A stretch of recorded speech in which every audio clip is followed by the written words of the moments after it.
मैं आपको सुनाने जा रहा हूं अपनी मंडली की सदस्य वृशाली जैन की लिखी कहानी तेरे मेरे बीच में। सुबह के 5:30 बज रहे थे और मुजफ्फरपुर रेलवे स्टेशन पर बदली छाई हुई थी। हल्की हल्की बूंदाबांदी हो रही थी, लेकिन दूर बादलों से आ रही गड़गड़ाहट की माने तो बरसात बहुत तेज होने वाली थी।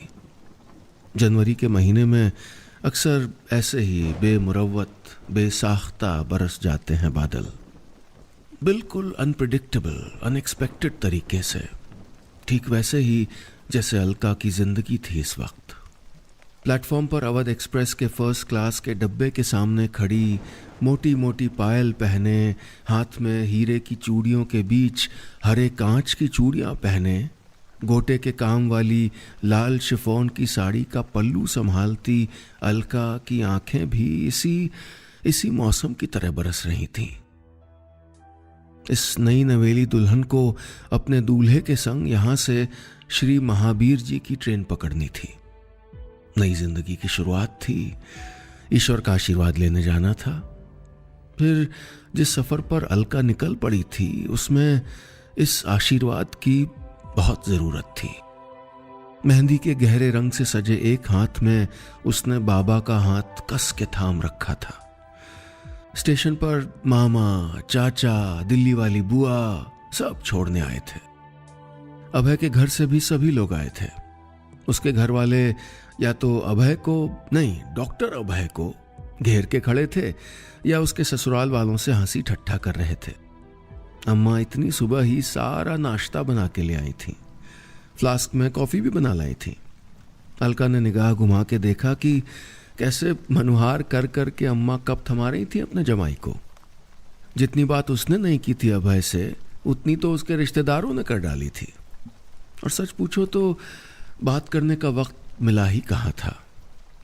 वो जैसे लदी फंदी यहां खड़ी थी, कौन मानता कि आज से कुल 15 दिन पहले अभय उसके लिए सिर्फ एक नाम था। कुल 15 दिन पहले ही तो पापा ने दिल्ली फोन पे उसे एक तस्वीर भेजी थी और कहा था, अलका लड़का डॉक्टर है, बुआ की जान पहचान का है, दिल्ली का ही है, हमें पसंद भी है। शाम को बुआ से बात हुई थी और अलका ने अपना दिल खोल कर रख दिया था। बुआ, मैं शादी से मना नहीं कर रही हूं, लेकिन मुझे टाइम चाहिए और आजादी भी। अपनी पढ़ाई, अपना करियर, ये सब कॉम्प्रोमाइज करके मैं शादी नहीं करना चाहती। तुझसे पढ़ाई कॉम्प्रोमाइज करने को कौन कह रहा है बेटा? तू मिल लेना एक बार अभय से। मैं बहुत अच्छे से जानती हूं उन लोगों को। अगर मुझको भरोसा नहीं होता तो मैं बोलती क्या? इसके बाद उसके पास कहने के लिए था भी क्या। उसने अभय से मिलने के लिए हाँ कर दी। पापा और मम्मी अगले ही दिन दिल्ली आ गए थे। उसी शाम बुआ ने हौस खास लेक के पास एक कैफे में दोनों की मुलाकात अरेंज कर दी थी। वक्त से 15 मिनट पहले पहुंची थी वो, और वक्त से 1 घंटे देरी से पहुंचा था अभय। कितना भुनभुनाई थी मनी मन। कोई कदर ही नहीं वक्त की, बताने की भी तमीज नहीं कि लेट होंगे। मैं भी बस 5 मिनट और देखूंगी, अगर फिर भी नहीं आए तो जाए बाहर में। अभय आया तो उसके हाथ में उसका डॉक्टर्स कोट और बैग तब भी था। आई एम रियली सॉरी, एक इमरजेंसी केस आ गया था, देर हो गई। कुछ लिया तुमने? ऑर्डर किया कुछ? उसने सामने बैठते हुए कहा था। अचकचा गई थी अलका। एक पल को गुस्सा होना भी भूल गई थी। आप वाली औपचारिकता नहीं थी। अभय ने ऐसे बात की जैसे न जाने कब से जानता हो। हाय, आई एम अलका गुप्ता। उसने जैसे अभय को याद दिलाने की कोशिश की कि ये उनकी पहली मुलाकात है। वो तो ऑफिशियल इंट्रोडक्शन देना होगा। हाय, आई एम अभय, डॉक्टर अभय सेठी। अभय ने अपना हाथ बढ़ाते हुए कहा। वो हल्का सा मुस्कुरा दी। उसकी टेबल कैफे के ऐन कोने में रेलिंग के पास थी। सामने हौस खास लेक साफ दिख रही थी। भावना आंटी हमेशा तुम्हारी राइटिंग के बारे में बात किया करती हैं। She is really proud of you. Mummy से हमेशा कहती हैं तुम उनकी भतीजी नहीं बेटी हो। उन्होंने बताया कि तुमको पढ़ना बहुत पसंद है। सच कहूँ तो मैंने कभी ज़रूरत से ज़्यादा किताबें पढ़ी ही नहीं। अभय ने कॉफ़ी का एक घूंट बढ़ते हुए कहा। No surprises there. डॉक्टर बनने के लिए इतनी किताबें पढ़ लेते हो कि बाकी के लिए जगह कहाँ बचती है। ये कहते हुए अलका को लगा कि शायद नहीं कहना चाहिए था। वो तल्ख होना नहीं चाहती थी, लेकिन न जाने क्यों अभय उसको डिफेंसिव कर रहा था। लेकिन वो खिलखिला के हंस पड़ा। सही कह रही हो, चलो कोई तो मिला जिसने हमारी तकलीफ समझी, लेकिन सिर्फ डॉक्टर बनने के लिए नहीं, बने रहने के लिए भी बहुत पढ़ना पड़ता है, ट्रस्ट मी। अलका फिर बिना मुस्कुराए नहीं रह पाई। अब ऐसे बात करना आसान था, सहज था। वो उन लोगों में से था जो बोलने के बनस्पत सुनने में ज्यादा विश्वास रखता था। अलका के पढ़ने के शौक, उसके एडवांस पब्लिशिंग के कोर्स जिसको खत्म होने में अभी 5 महीने थे, सबके बारे में बात हुई। इसलिए जब अभय ने अचानक उससे सवाल किया तो वो तैयार नहीं थी। अलका, एक अच्छे लाइफ पार्टनर में तुम क्या एक्सपेक्ट करती हो? अलका 2 पल को अभय को देखती रह गई, जैसे ये सवाल उसने पहले कभी खुद से किया ही ना हो। ये सच था कि उसकी शादी को लेकर उसके पास 1000 ख्याल थे और लाखों डर भी, लेकिन एक्सपेक्टेशंस, शादी का ख्याल उसे हमेशा अपनी आज़ादी के लिए खौफजदा कर देता था। उसने बुआ से जब भी बात की थी तो एक्सपेक्टेशन से ज़्यादा अपने डर कहे थे, और जैसे अभय के चेहरे में ही उसे जवाब भी मिल गया था। ट्रस्ट और स्पेस, अलका ने अभय को देखते हुए कहा था। एक्सप्लेन, अभय ने थोड़ा सीधे बैठते हुए कहा। लुक अभय, मैं एक इंडिपेंडेंट लड़की हूं, मेरा अपना करियर है, अपने एस्पिरेशंस हैं, और सपनों के रास्ते किसी अकेली सुनसान सड़क से होकर नहीं गुजरते। उस पे हमें हजारों लोग मिलते हैं, हम हजारों लोगों से मिलते हैं। सपने वक्त मांगते हैं। मुझे अपने पार्टनर से इसी वक्त, इसी विश्वास की सबसे ज्यादा जरूरत होगी। अलका की आंखें अभय के चेहरे पर टिकी थी।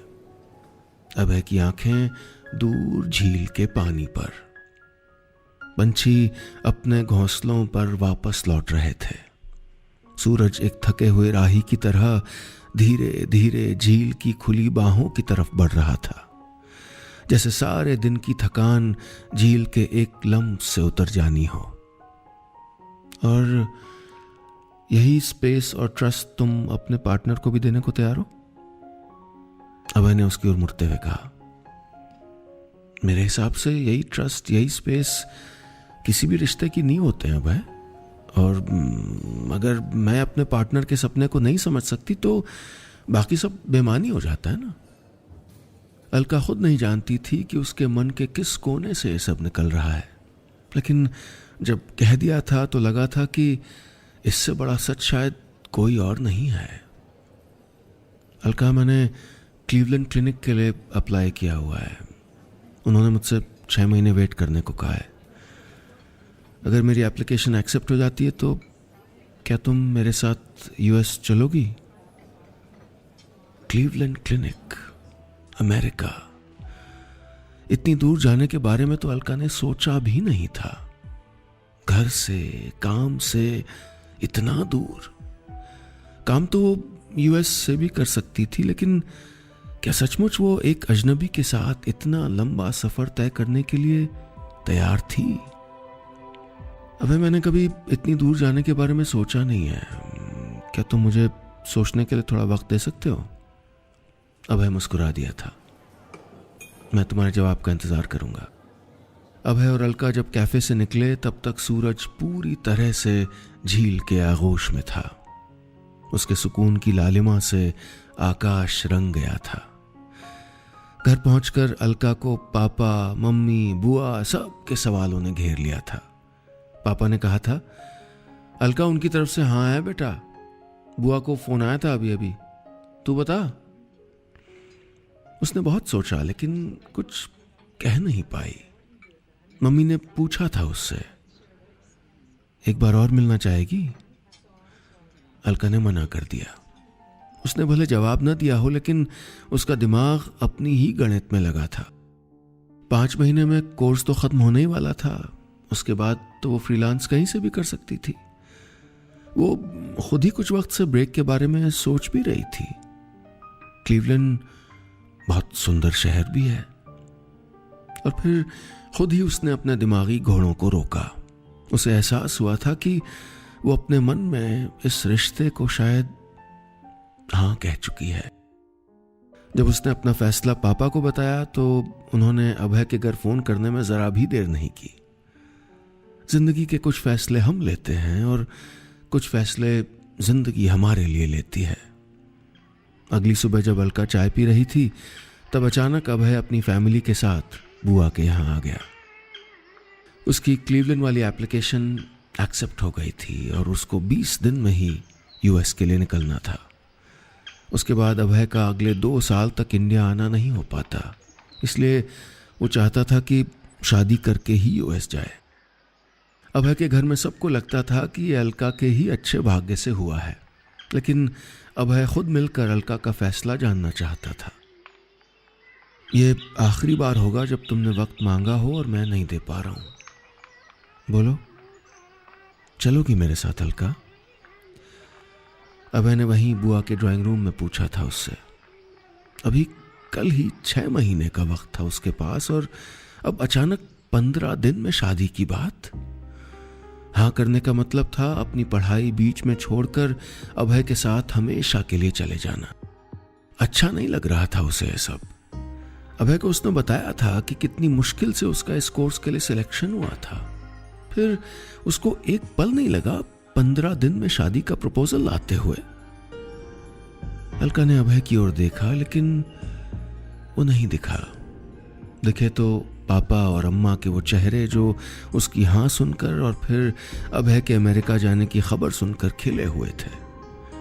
पिछली शाम आधे से ज्यादा रिश्तेदारी में पापा फोन कर चुके थे ये बताने के लिए कि उसका रिश्ता तय हो गया है।